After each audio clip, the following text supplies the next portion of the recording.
된장국은 특별한 보양식을 먹지 않아도 예전 어른들이 늘 챙겨 드시던 음식입니다. 아침에 한 그릇, 저녁에 한 그릇. 화려하지는 않지만 이상하게도 속이 편안해지고 밥이 술술 넘어가던 기억이 있으실 겁니다. 그 이유는 단순히 국물이 따뜻해서만은 아닙니다. 된장의 가장 큰 특징은 발효입니다. 콩을 그냥 먹을 때와 달리 된장은 미생물이 콩을 천천히 분해하면서 우리 몸이 흡수하기 쉬운 상태로 바꿔줍니다. 그래서 소화력이 예전 같지 않은 나이가 되어서도 된장국은 비교적 부담 없이 드실 수 있는 음식입니다. 속이 더부룩하거나 가스가 차는 느낌이 덜하다고 말씀하시는 분들이 많은 것도 이 때문입니다. 또 하나 중요한 점은 장 건강입니다. 장이 편해야 면역도 따라온다고 하지요. 된장에 들어있는 발효 성분은 장내 환경을 도와주는 역할을 합니다.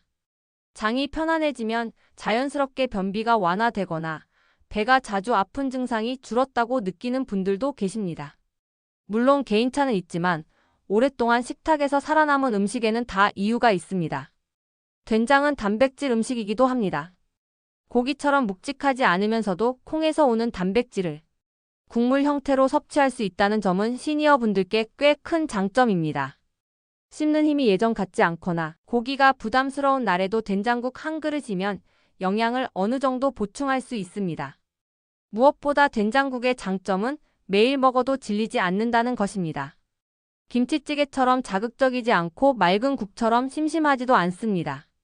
몸이 먼저 알아보고 편안해하는 음식, 그래서 아픈 날이나 입맛 없을 때 더 찾게 되는 국이 바로 된장국입니다. 다만 좋다고 해서 무조건 많이 먹는 것이 능사는 아닙니다. 된장국의 진짜 가치는 적당히 제대로 끓여서 드실 때 살아납니다.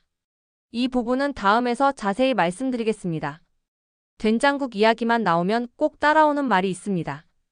짠 거 아니냐, 혈압 올라간다더라 하는 걱정입니다. 이 말 완전히 틀린 말은 아닙니다. 하지만 절반만 맞는 이야기입니다. 된장국이 문제되는 경우는 대부분 된장국 자체 때문이 아니라 짜게 먹는 습관 때문입니다. 된장을 많이 풀고 국물도 크게 한 그릇씩 자주 드시다 보면 나트륨 섭취가 많아질 수밖에 없습니다. 특히 외식에서 먹는 된장국이나 조미료가 많이 들어간 국은 짠맛이 쉽게 강해집니다. 그렇다면 집에서 끓인 된장국은 어떨까요? 의외로 집 된장국을 적당히 끓여 드시는 분들은 큰 문제가 없는 경우가 많습니다. 된장을 적게 풀고 채소를 넉넉히 넣어 국물 맛을 내면 짠맛은 줄고 포만감은 오히려 좋아집니다. 이렇게 드시는 된장국은 매일 먹어도 부담이 크지 않습니다. 다만 모두에게 매일 괜찮은 건 아닙니다. 혈압이 잘 조절되지 않거나 신장 기능이 약하신 분들, 얼굴이나 발이 자주 붓는 분들은 주의가 필요합니다. 이런 경우에는 매일보다는 이틀에 한 번 혹은 국물 양을 줄여 드시는 게 좋습니다. 국물보다는 건더기 위주로 드시는 것도 한 방법입니다. 또 한 가지 놓치기 쉬운 점은 반찬과의 조합입니다. 된장국 자체는 괜찮아도 김치, 젓갈, 장아찌 같은 짠 반찬을 함께 드시면 나트륨이 겹칩니다. 이럴 땐 반찬을 싱겁게 하거나 된장국 양을 줄이는 식으로 균형을 맞추셔야 합니다. 정리하면 이렇습니다. 된장국은 매일 먹어도 되는 음식이지만 짜지 않게, 국물은 적당히, 반찬까지 함께 생각해서 드실 때 그 가치가 살아납니다. 무조건 피해야 할 음식도 아니고 무조건 몸에 좋다고 믿고 많이 드실 음식도 아닙니다. 몸 상태에 맞춰 조절하면서 먹는 지혜, 그게 된장국을 오래 건강하게 즐기는 방법입니다. 된장국이 몸에 좋다고 해서 아무렇게나 끓여 드시면 오히려 도움이 안 되는 경우가 생깁니다. 문제는 된장이 아니라 끓이는 방법과 재료 선택에 있습니다. 실제로 많은 분들이 무심코 하시는 습관이 건강을 깎아먹고 있습니다. 첫 번째는 센 불에 오래 끓이는 것입니다. 된장은 발효식품이라 너무 오래 끓이면 좋은 성분들이 줄어들 수 있습니다. 된장은 푹 끓여야 맛있다는 생각으로 한참을 끓이시는 분들이 계신데 사실은 국이 끓기 시작한 뒤 오래 끓일 필요가 없습니다. 마지막에 된장을 풀고 한 소끔만 끓이는 것이 된장의 장점을 살리는 방법입니다. 두 번째는 된장을 많이 푸는 습관입니다. 국물이 진해야 몸에 좋을 것 같다는 생각 때문에 된장을 듬뿍 넣는 경우가 많습니다. 하지만 이렇게 되면 짠맛이 강해지고 나트륨 섭취도 늘어납니다. 된장국은 진한 맛보다 은근한 구수함이 중요합니다. 싱겁다 싶으면 된장을 더 넣기보다 채소를 추가하는 쪽이 훨씬 낫습니다. 세 번째는 시판 된장과 조미료 의존입니다. 요즘은 간편하다고 시판 된장을 그대로 쓰거나 여기에 다시다나 액젓을 더 넣는 분들도 계십니다. 이렇게 되면 맛은 좋아질 수 있지만 몸에는 부담이 됩니다. 특히 나트륨과 인공조미 성분이 겹치면 먹고 나서 갈증이 심해지거나 얼굴이 붓는 느낌을 받기 쉽습니다. 네 번째는 건더기 없는 된장국입니다. 된장만 풀어 국물 위주로 드시는 경우가 있는데 이렇게 드시면 짠맛은 더 느껴지고 포만감은 떨어집니다. 된장국은 채소를 먹기 위한 국이라고 생각하시는 게 맞습니다. 호박, 양파, 두부, 버섯 같은 재료가 들어가야 된장국의 역할이 살아납니다. 마지막으로 남은 된장국을 여러 번 데워 먹는 습관도 좋지 않습니다. 다시 데우는 과정에서 맛은 진해질 수 있지만 처음에 균형은 깨지기 쉽습니다. 가능하면 한번 끓여 먹을 만큼만 준비하시는 것이 좋습니다. 된장국은 정성을 많이 들일수록 좋은 음식이 아니라 방법만 지키면 되는 음식입니다. 조금만 신경 써서 끓여도 몸은 분명히 반응합니다. 된장국은 된장 하나로 완성되는 음식이 아닙니다. 어떤 재료를 넣느냐에 따라 혈압에 부담이 될 수도 있고 오히려 몸을 편안하게 해줄 수도 있습니다. 특히 시니어분들께는 재료 선택이 더 중요합니다. 먼저 기본으로 가장 좋은 것은 채소를 넉넉히 넣는 것입니다. 애호박, 양파, 배추, 무 같은 채소는 국물 맛을 자연스럽게 살려주면서도 짠맛을 줄여줍니다. 된장을 적게 넣어도 구수하게 느껴지는 이유가 바로 여기에 있습니다. 채소에서 나온 단맛이 된장의 짠맛을 부드럽게 눌러줍니다. 두부는 빠지지 말아야 할 재료입니다. 씹기 부담 없고 단백질 보충에도 도움이 됩니다. 고기 대신 두부를 넣으면 속이 훨씬 편안해집니다. 특히 저녁에 드실 때는 고기보다 두부가 훨씬 낫습니다. 혈압이 걱정되시는 분들께는 버섯이 잘 어울립니다. 표고버섯, 느타리버섯, 팽이버섯 모두 좋습니다. 버섯은 국물 맛을 깊게 만들어주면서도 나트륨 부담은 늘리지 않습니다.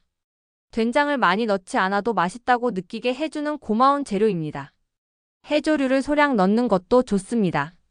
다시마를 오래 끓이기보다는 국물 낼 때 잠깐 사용하거나 잘게 썰어 조금만 넣으시는 게 좋습니다. 미역을 많이 넣으면 오히려 소화가 불편할 수 있으니 양 조절이 중요합니다. 반대로 조심해야 할 재료도 있습니다. 베이컨, 햄, 소시지 같은 가공육을 넣은 된장국은 맛은 강해지지만 몸에는 부담이 됩니다. 멸치액젓이나 조미료를 추가하는 것도 가급적 피하시는 게 좋습니다. 된장국은 재료가 화려할 필요가 없습니다. 채소, 두부, 버섯 이 기본 조합만 지켜도 짠맛은 줄고 몸은 훨씬 편안해집니다. 된장국은 언제 먹어도 무난한 음식이지만 먹는 시간에 따라 몸의 반응은 조금씩 달라집니다. 특히 시니어분들께는 이 차이가 더 크게 느껴질 수 있습니다. 가장 좋은 시간은 아침이나 점심입니다. 아침에 된장국을 한 그릇 드시면 밤새 비어있던 속이 따뜻하게 풀립니다. 자극적이지 않아서 위에 부담을 주지 않으면서도 국물과 건더기 덕분에 허기짐이 오래가지 않습니다. 아침에 속이 더부룩하거나 입맛이 없는 분들께도 된장국은 비교적 잘 넘어가는 편입니다. 점심에 드실 때도 괜찮습니다. 다만 이때는 반찬 구성이 중요합니다. 점심에 된장국을 드신다면 김치나 젓갈 같은 짠 반찬은 조금 줄이시는 게 좋습니다. 이렇게만 조절해도 오후에 몸이 붓거나 갈증이 심해지는 느낌을 줄일 수 있습니다. 반면 저녁이나 밤에는 조금 조심하셔야 합니다.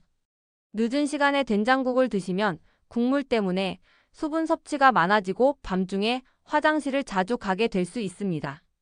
또 짠맛이 남아있으면 자는 동안 입이 마르고 다음날 아침 얼굴이 붓는 느낌을 받을 수도 있습니다.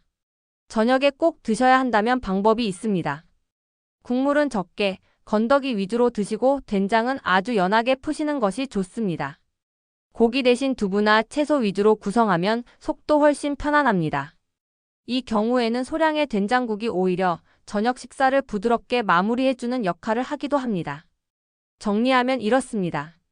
된장국은 아침, 점심에는 든든하게, 저녁에는 연하게 적은 양으로 드실 때 몸이 가장 편안하게 받아들입니다.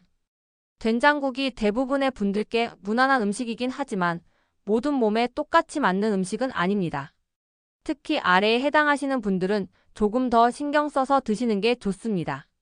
먼저 혈압이 잘 조절되지 않는 분들입니다. 약을 드시고 있음에도 혈압이 들쑥날쑥하다면 된장국을 매일 드시는 습관은 한 번쯤 돌아보셔야 합니다. 이 경우에는 국물 양을 줄이고 이틀에 한 번 정도로 횟수를 조절하시는 것이 좋습니다. 신장 기능이 약하신 분들도 주의가 필요합니다. 신장은 나트륨 배출과 깊은 관련이 있기 때문에 된장국처럼 염분이 있는 국물 음식은 부담이 될 수 있습니다. 의료진에게 염분 제한을 권유받으셨다면 된장국은 가끔 드시되 아주 연하게 끓이시는 것이 안전합니다. 된장국을 먹고 나면 얼굴이나 발이 쉽게 붓는 분들, 밤에 갈증이 심해지는 분들도 마찬가지입니다. 이런 신호는 몸이 염분을 처리하기 벅차다는 뜻일 수 있습니다. 이럴 때는 된장 양을 절반으로 줄이거나 국 대신 건더기 위주로 드셔보시길 권해드립니다. 또 한 가지, 속이 자주 쓰리거나 위염 증상이 있는 분들도 조심하셔야 합니다. 된장 자체가 자극적인 음식은 아니지만 공복에 진하게 드시면 속이 불편해질 수 있습니다.